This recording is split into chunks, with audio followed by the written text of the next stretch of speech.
नमस्कार साथियों, आप सब जानते हैं कि वीडियो के माध्यम से हम आपके साथ विभिन्न कानूनी पहलू या कानूनी प्रावधानों के बारे में चर्चा करते हैं और उनको एक्सप्लेन कर उनकी जानकारी आपसे साझा कर हमारा ये प्रयास रहता है कि अगर उस कानूनी जानकारी या उन कानूनी प्रावधानों की आपको कभी जरूरत पड़े तो वो आपके काम आ सके। आज की इस वीडियो में जिस कानूनी पहलू या प्रावधान पर चर्चा करेंगे वो बड़ा महत्वपूर्ण है और कहीं ना कहीं जीवन में अनेक बार महिलाओं को और पुरुषों को उस कानूनी प्रावधान की जरूरत पड़ती है और कई लोग उसके माध्यम से जो उनकी प्रताड़ना है, जो उनके ग्रीवियंसेस हैं, उनको रिड्रेस करा सकते हैं, उसमें कार्रवाई करा सकते हैं और कई बार लोग उस प्रावधान का शिकार होते हैं, परेशान होते हैं, हरास होते हैं। अगर आपको इस कानूनी प्रावधान की जानकारी बेहतर शब्दों में होगी तो ये आपके काम आ सकता है, लेकिन हमारे ईश्वर से ये कामना भी साथ ही साथ है कि इस कानूनी प्रावधान की आपको कभी जरूरत ना पड़े। जी हाँ, आज के इस वीडियो में हम चर्चा करेंगे दहेज प्रताड़ना कानून के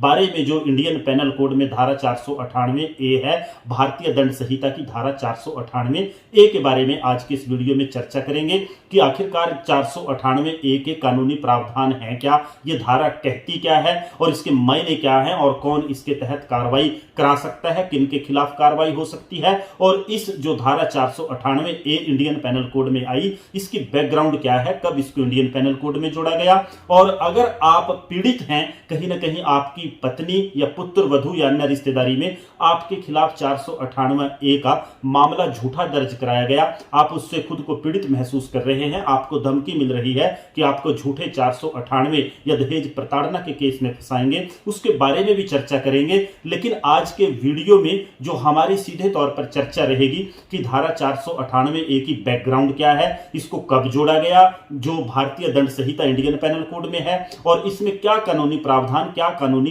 पहलू इस धारा के बारे में इंडियन पेनल कोड में दर्ज है। आप सब जानते हैं कि इस देश में एक लंबा इतिहास रहा महिलाओं को दहेज के नाम पर प्रताड़ित करने का, और महिलाओं को दहेज के नाम पर प्रताड़ित करने के मामलों में उनको सही प्रोटेक्शन ये माना गया कि जो इंडियन पेनल कोड के प्रावधान हैं उनके तहत उन जो ऑलरेडी एग्जिस्टिंग कानून है या जो सेक्शंस हैं इंडियन पेनल कोड के, सही मायनों में उनको सशक्त जो प्रोटेक्शन मिलनी चाहिए, जो कार्रवाई होनी चाहिए, वो नहीं होती। और इसीलिए 40 साल पहले 1983 में इंडियन पेनल कोड में धारा 498A महिलाओं को एक सशक्त मजबूत हथियार दहेज प्रताड़ना के मामलों में कार्रवाई कराने के उद्देश्य से की गई थी और सेक्शन 498A के तहत ये प्रावधान किए गए थे। अगर किसी महिला को उसका पति या पति के रिश्तेदार दहेज के लिए प्रताड़ित करते हैं तो वो कार्रवाई उनके खिलाफ धारा 498A के तहत पुलिस को कंप्लेंट देकर करवा सकती है। अब सवाल पैदा होता है कि धारा 498A क्या है।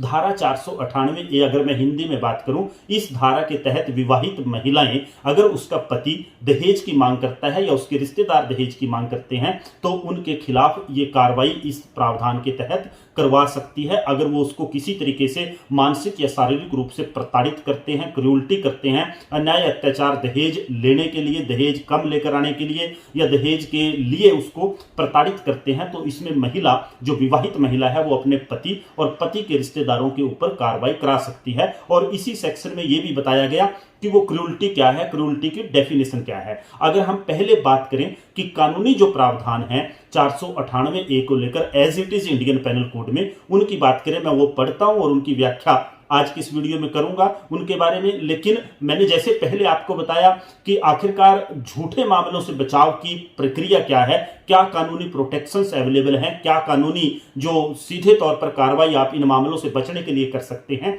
वो अगले वीडियो में चर्चा करेंगे। अब चर्चा करते हैं कि आखिरकार 498A इंडियन पेनल कोड कहता क्या है, कानून में इसके बारे में प्रावधान क्या है। अगर मैं कानून की किताब से या कहूं इंडियन पेनल कोड है, उससे मैं सेक्शन 498A को रीड आउट करूं, उसको पढ़ूं और उसके मायने के बारे में आपसे बात करूं, तो section 498A of Indian penal code कहता क्या है। उसमें लिखा है husband or relative of husband of a women subjecting her to cruelty, कि पति और पति के रिश्तेदार अगर एक महिला को सब्जेक्ट टू क्रूरटी करते हैं, उसके साथ उत्पीड़न या उसका अन्याय अत्याचार करते हैं, उसके प्रावधान हैं। इसमें आगे क्या लिखा है, whoever being the husband or relative of the husband of a woman, कि कोई अगर किसी महिला का पति है या उसके पति का रिश्तेदार है, subject such women to cruelty, उस महिला के साथ क्रूरटी करता है, उसके लिए सजा के प्रावधान है। सजा के प्रावधान क्या है, उससे पहले इस जो सेक्शन है इस कानून में क्रूरटी शब्द का जिक्र आया है। ये क्रूरटी आखिरकार है क्या, क्या क्या क्रूरटी की डेफिनेशन में आएगा, वो भी इसी सेक्शन की एक्सप्लेनेशन में आगे बताया है। और लिखा क्या है, for the purpose of this section cruelty means, cruelty है क्या। इस क्रूरटी को आगे दो भागों में बांटा है। जो पहला इसका एक्सप्लेनेशन का ए भाग है, एनी विलफुल कंडक्ट, ऐसा इच्छापूर्ण व्यवहार कि आप जानबूझकर इरादतन अगर ऐसा व्यवहार करते हैं, which is of such a nature as is likely to drive the women to commit suicide, ऐसा आपका इरादतन व्यवहार जो किसी महिला को आत्महत्या की तरफ ले जा सकता है, ड्राइव उसको आत्महत्या के लिए मजबूर कर सकता है, आत्महत्या की तरफ वो जा सकती है कि नहीं जा सकती, और टू कॉज ग्रेव इंजरी, और उसको कोई जो गंभीर चोट है, गंभीर उसको इंजरी है वो पहुंचाती है, और डेंजर टू लाइफ, और जीवन को उसके खतरा होता है, लिम्ब और हेल्थ, उसके किसी अंग को, शरीर को या उसकी सेहत को खतरा होता है, वेदर मेंटल और फिजिकल ऑफ द वीमेन, कि वो जो क्रूरटी है वो मानसिक भी हो सकती है और फिजिकल भी हो सकती है। जो एक्सप्लेनेशन ए है उसमें सीधे तौर पर अगर मैं साफ स्पष्ट शब्दों में कहूं, ये कहा गया है कि अगर कोई व्यक्ति जानबूझकर इरादतन किसी महिला के साथ ऐसा व्यवहार करता है जो उस महिला को आत्महत्या की तरफ जाने पर मजबूर कर सकता है, और उसको कोई ग्रेव इंजरी, उसके लाइफ, लिम्ब और हेल्थ, जो उसका शरीर है, जो उसकी हेल्थ है, उसको करता है, और वो क्रूरटी दोनों तरीके की हो सकती है। कौन सी, मेंटल भी हो सकती है, फिजिकल भी हो सकती है, ये इसमें बताया गया। और दूसरे पार्ट में एक्सप्लेनेशन के अगर मैं बी पढ़ूं तो उसमें क्या कहा गया है, और या harassment of the women where such harassment is with a view to coercing her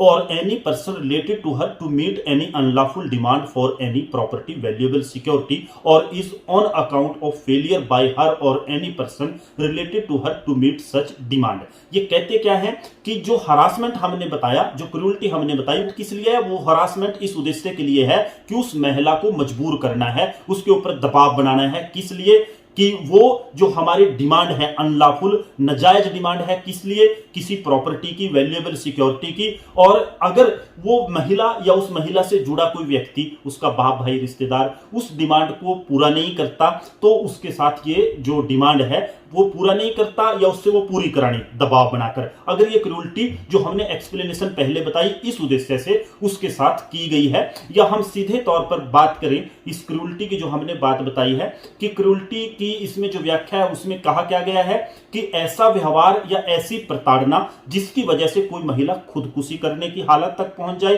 अथवा उसे गंभीर चोट पहुंचने की आशंका हो, उसे जान का खतरा हो, उसके किसी अंग को खतरा हो, अथवा उसकी शारीरिक मानसिक सेहत पर खतरा हो, और ऐसी ये जो प्रताड़ना है जिसका उद्देश्य महिला अथवा उससे जुड़े किसी व्यक्ति को किसी जायदाद अथवा कीमती चीज की गैर कानूनी मांग को पूरा करने के लिए मजबूर करना हो, अथवा ऐसी मांग को, या हम कहें कि जो मांग पूरी नहीं हुई उसको पूरा न कर पाने के हालत में महिला या उससे जुड़े किसी शख्स को, किसी व्यक्ति को, रिश्तेदार को प्रताड़ित किया गया हो, ये जो सीधे तौर पर क्रूरटी की एक्सप्लेनेशन है। अब सवाल पैदा होता है कि 498 ए के जो प्रावधान है इसके तहत कौन कार्रवाई करवा सकता है और कितने समय में कार्रवाई करा सकती है, और कानून में इन प्रावधानों के बारे में, गैर जमानती संज्ञेय के बारे में क्या कहा गया है। अगर हम उसकी बात करें, एक भ्रांति बहुत बड़ी वकील साथियों में भी कई बार हो जाती है कि जो धारा 498 ए दहेज प्रताड़ना के मामले हैं वो शादी के केवल 7 साल तक ही उनपे कार्रवाई की जा सकती है। ऐसा कानून में कोई अड़चन नहीं है, 7 साल नहीं,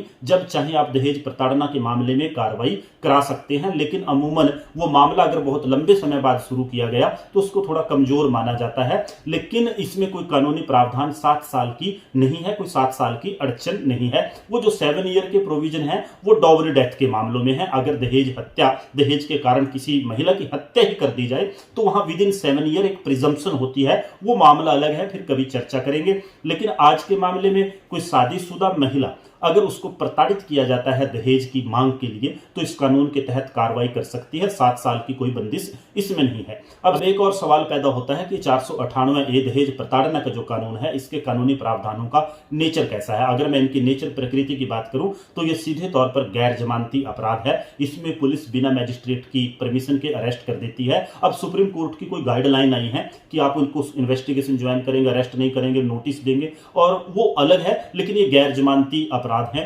संज्ञेय अपराध की श्रेणी में इसको डाला गया। अगर हम सजा की बात करें तो इसमें 3 साल तक की सजा का प्रावधान है, साथ में जुर्माने जुर्माने का। जो व्यक्ति इस मामलों में दहेज प्रताड़ना के 498 में अगर दोषी पाया जाए तो वो समझ ले कि ये गैर जमानती अपराध हैं और इनमें संज्ञेय अपराध हैं और इनमें जो सजा है वो 3 साल की सजा और जुर्माने का प्रावधान इसमें अगर ये मामला कोर्ट में न्यायालय में साबित हो जाता है। मैंने आपसे एक और बात की थी कि जो झूठे मामले 498 या दहेज प्रताड़ना के दर्ज किए जाते हैं उनसे कैसे आप अपना बचाव कर सकते हैं, वो अगले वीडियो में चर्चा करेंगे, विस्तार से चर्चा करेंगे कि अगर आप पीड़ित हैं झूठे मामलों से, क्योंकि ये मामले बहुत संख्या में काफी ज्यादा बढ़ रहे हैं, चाहे विवाद कोई हो लेकिन उनको रंग 498 या दहेज प्रताड़ना का देने का काम किया जाता है दबाव बनाने के लिए। उसके बारे में चर्चा बाद में करेंगे, लेकिन आज का विषय हमारा धारा 498 के बारे में चर्चा करना था। और ये शादीशुदा महिलाएं अगर उनको प्रताड़ित किया जाता है दहेज के नाम पर और वो प्रताड़ना क्रूरल्टी जो हमने एक्सप्लेनेशन में बताई उस लेवल की है